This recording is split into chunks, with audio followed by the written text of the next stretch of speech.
Кніга прарока Ісаі, раздзел 15. Прадказанне Маабу. Замоўк Ар-Мааб, бо ноччу быў спустошаны. Замоўк Кір-Мааб, бо ноччу быў спустошаны. Дачка Дыбона ўзышла на вышыні, каб плакаць. Над неба і над Медабай Мааб галосіць. На ўсіх галовах яго лысіна, кожная барада паголена.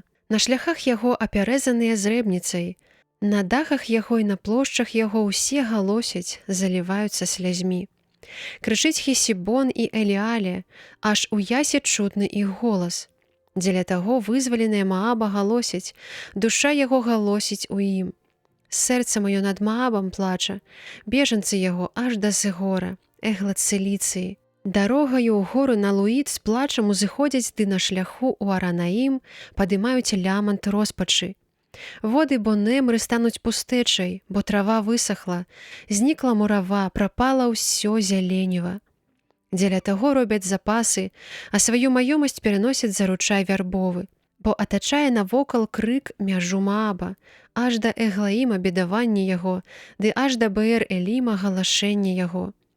Вось жа воды Дымона поўныя крыві, бо ссылаю на Дымон дапаўняльныя беды, льва на ўцалелых з Мааба і на тых, хто застаўся ў краі.